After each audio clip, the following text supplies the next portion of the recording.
Vamos a tomar contacto de inmediato con Raúl Sor. Él quiere hablar de lo que fue esta inauguración del primer presidente de izquierda colombiano que ha ganado en las urnas, Gustavo Petro. Raúl, ¿cómo estás? Hola, Fernando. Sí, un evento realmente que marca un hito en América Latina, porque, como bien dices, es el primer gobierno de izquierda en la historia de Colombia. Han habido presidentes progresistas y muchos de ellos quedaron en el camino. Fueron asesinados algunos antes de llegar durante la campaña, antes de llegar a la presidencia. Pero Petro lo logró. Y él es un político muy avesado, fue senador, alcalde, es decir, conoce bien cómo funciona la estructura política colombiana. Pero este gobierno hay que mirarlo muy de cerca. Yo le aconsejo a toda nuestra audiencia que estén con una lupa, porque el desafío para Petro es gigantesco. Gigantesco por la situación que se vive en Colombia, una situación de deterioro económico que produjo una serie de estallidos en los últimos años, estallidos bastante masivos, similares a los que se vivieron en Chile.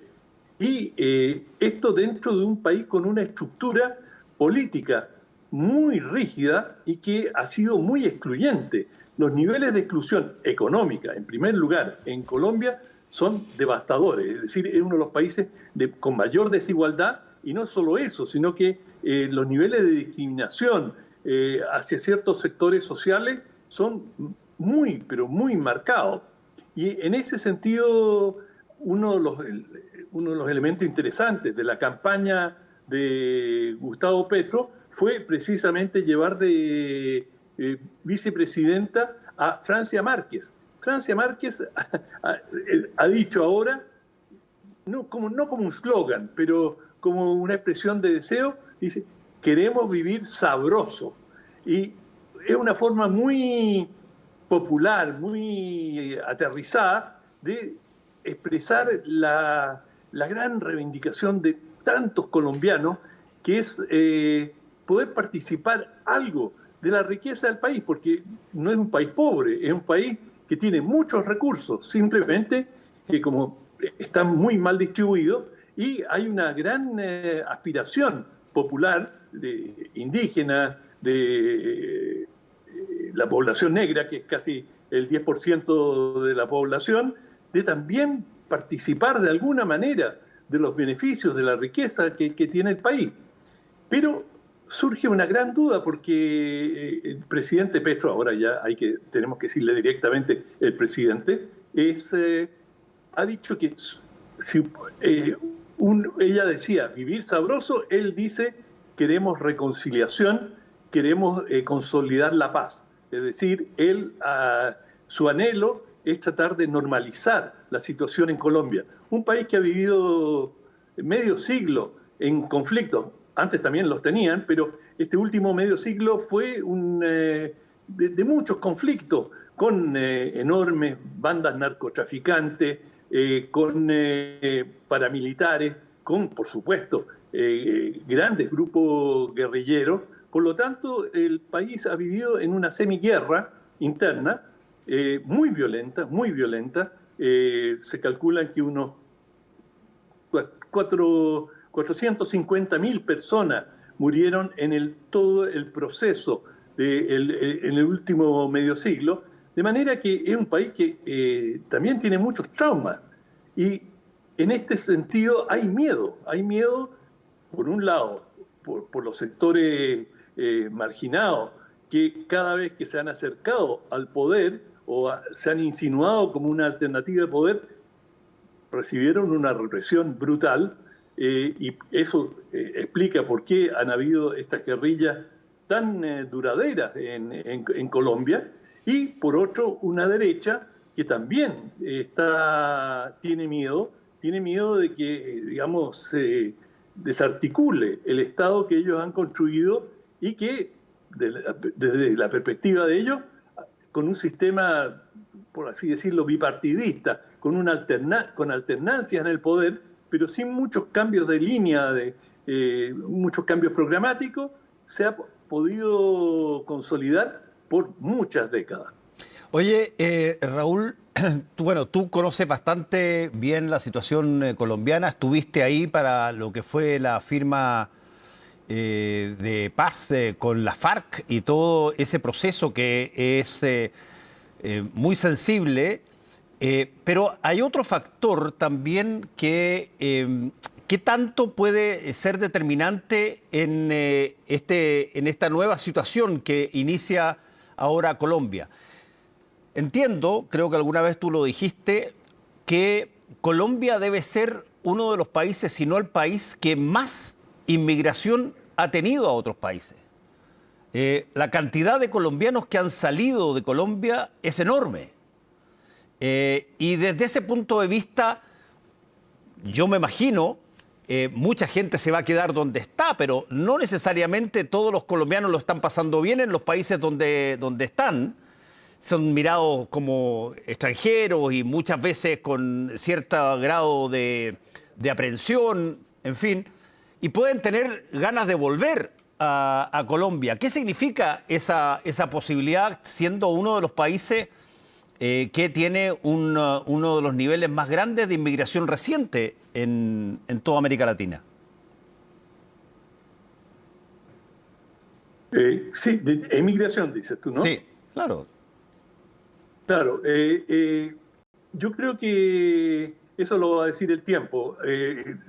Muchos colombianos, sin duda, que son muy querendones de su tierra, deben tener deseos de volver, pero van a ser cautos, van a mirar cómo se dan las cosas, porque Colombia, como lo comentábamos, tiene una tradición de mucha violencia, de mucha marginación, y por lo tanto no van a correr y volver lo antes posible. Y además el programa de Petro es un programa peculiar en lo económico.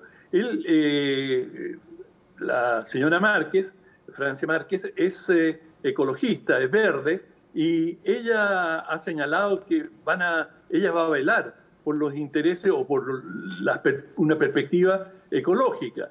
Y Petro señala que él va a tratar de terminar con la explotación petrolera, que también es muy sensible, muy importante para los pueblos indígenas, porque la explotación petrolera es una gran destructora de las zonas selváticas donde habitan los pueblos originarios.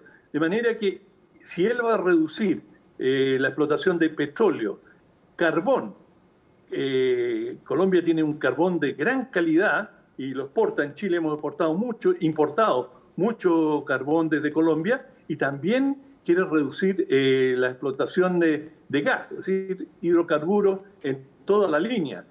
Pero resulta que el petróleo y los hidrocarburos representan el 50% de las exportaciones colombianas. 50%, es enorme. De manera que, dadas las enormes falencias, de dificultades económicas que tiene el país, la desigualdad va a requerir de muchos recursos.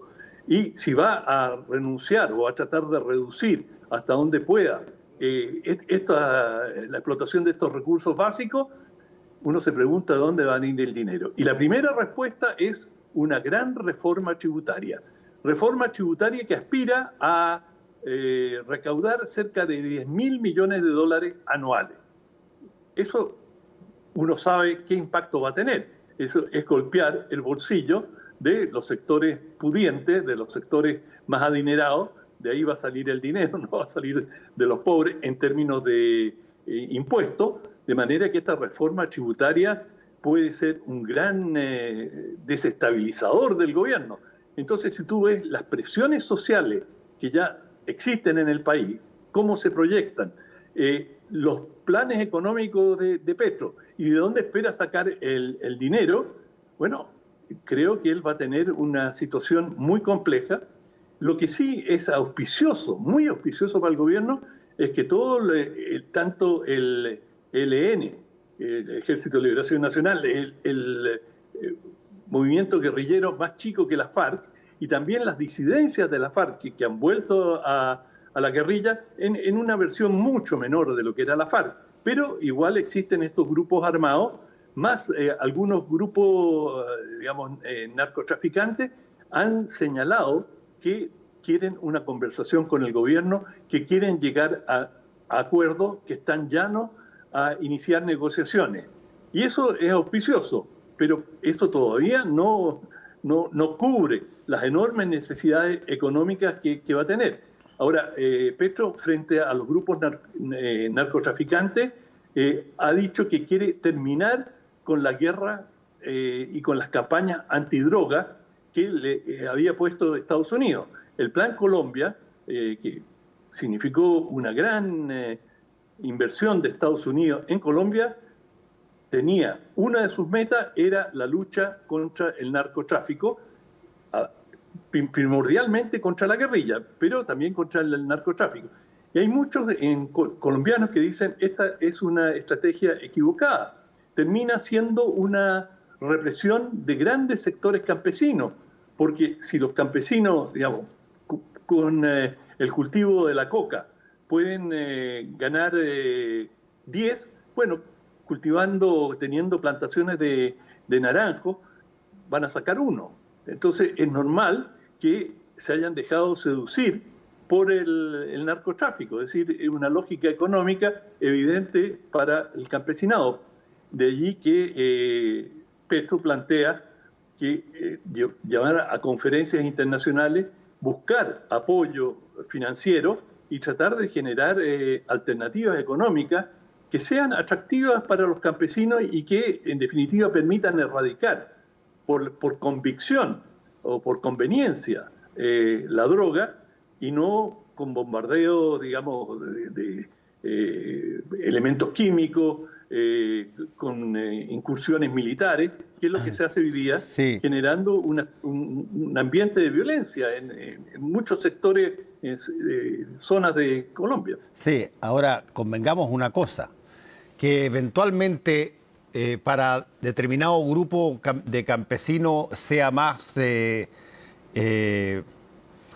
conveniente en términos de ingreso el trabajar en la droga que en levantar tomate, eso no deja fuera el hecho de que se está cometiendo delito y que vas a terminar generando una exportación eventualmente para que se den esos recursos que es ilegal.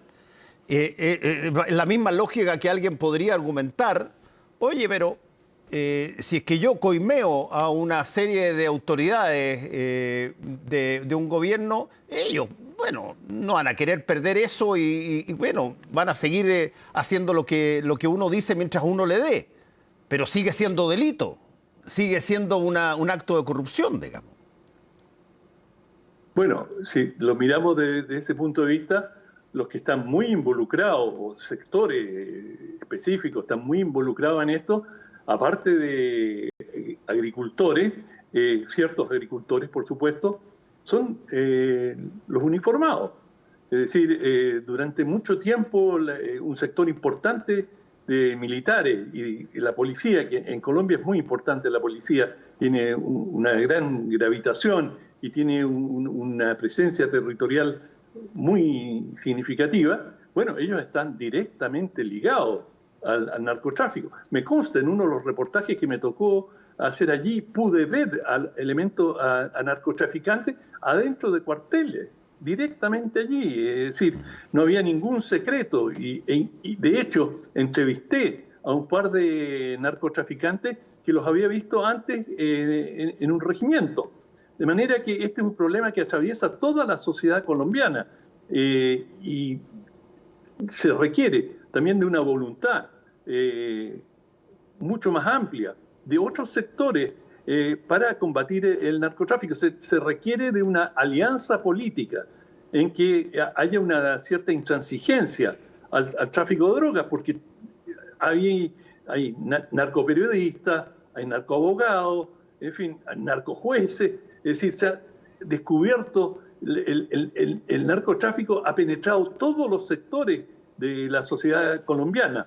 Por lo tanto, decir, vamos a bombardear o vamos a atacar militarmente el narcotráfico es una ilusión. Es decir, el narcotráfico está insertado en todos los niveles de Colombia y por lo tanto hay que combatirlo con una campaña mucho más amplia en la cual el consenso político de, digamos, no permitir o castigar a todos en todos los niveles y sobre todo en el nivel político. Un presidente que, digamos, financió su campaña con recursos del narcotráfico, es decir, está tan estudiado esto en Colombia, por lo tanto, creo que Petro tiene razón cuando dice necesitamos una visión holística, integral, para combatir. Vamos a estar conversando probablemente de Colombia bastante en la medida que es un nuevo gobierno con una nueva posición y que eso hace